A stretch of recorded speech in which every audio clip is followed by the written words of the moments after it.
araw mga ka-trackers, mga idol namin dyan. Napakainit na panahon at ito sumabay pa. Napakainit na unit na dumating dito ngayon. Fully conditioned na Isuzu NPR cabin chassis. So ano bang makina nito? Ford JJ1-12 twin turbo. So makikita yung grill niya. Ito yung MUX grill na model. Baka modelo po niya mga ka-trackers. So ito pa, Prime, Isuzu Prime. So cabin chassis mga ka-trackers. Ikot po kayo, mamaya pakita ko sa inyo yung makina. So ito makikita yung chassis natin, napakasariwa. Dito pala makikita nyo kung gaano kasariwa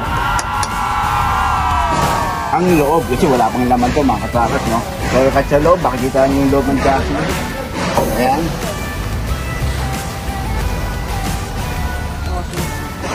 Molye, yung kanyang spare tire, napakasariwa. So mga ka-trackers, yun po, no? At ito ang kagandahan nito mga ka-trackers, molye ang harap at siyempre likod, molye. Bigla po dumating po sa atin yan. Sa 10 dumarating na itong unit, isa lang ang nagkakaroon ng mga molye ang harap. Ngayon, depende sa inyo mga ka-trackers kung anong gusto nyo ilagay rito. Ano mga requirements ninyo. Pwede aluminum block slide, pwede stick pad, of course pad. Pwede yan dito mga ka-trackers. Kung ano nais nyo, magagawa namin yan. Napakagandang pagkakabuo.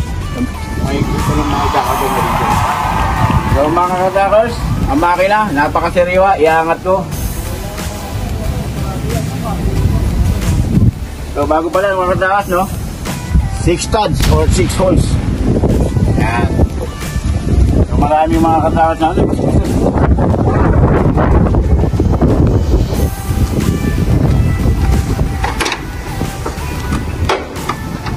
Ito po mga ka-trackers, no?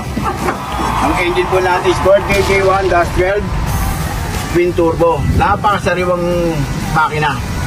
So ngayon kahit na condition na yung ulo nito pero hindi pa namin ginagalaw to. Last touch pa rin to. Pag nilabas to, pupuntisin pa natin ang makina. I-change po natin. At mga gear oil, papalit na po natin lahat yan. Also, siyempre, aircon, pagkaganahin natin. Malamig yan. Ayan, makikipan nyo mga ka-trackers. Ayan, sa baba. Ayan, nakamulye po siya.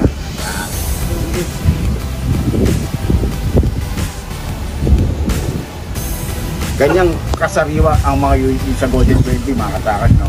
Ito pa lang, cabin chassis, makikita nyo. Kaya mas maganda, minsan, pinapakita namin ganitong unit, cabin chassis. Then dito makikita nyo pa talaga, napakasariwa ng ilalim. Kasi wala pa nakalagay sa kanyang mga close band or mga top side.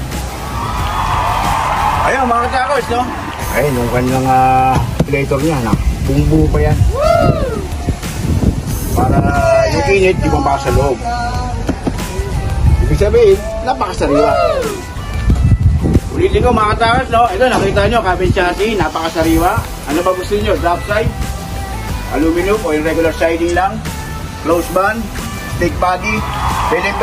Dito, magagawa po natin yan kung anong gusto nyo.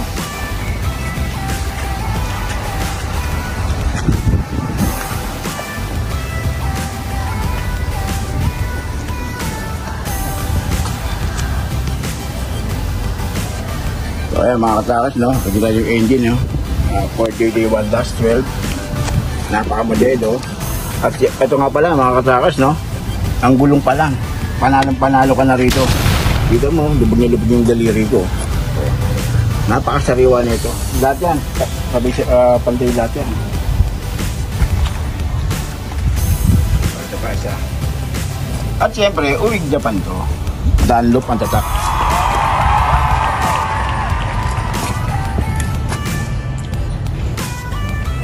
Ibig sabihin, hindi bugbog sa Japan to. At low mileage to mga ka-trackers. Ano ginahingilay nyo mga ka-trackers, no? Paunahan na lang kasi mabilis po talaga to. Hot unit po itong napakamodelo pa ng makina. Tawag lang po kayo. Mag-message na po kayo sa may mga Facebook page ng Golden 20 Trading. sa page ko, sa Golden Trail Training by Carlo Villanueva. Maganda, tawag lang po kayo at direct po kayo. Makaka-call po si Boss Dave. Then siya ang bahala sa inyo.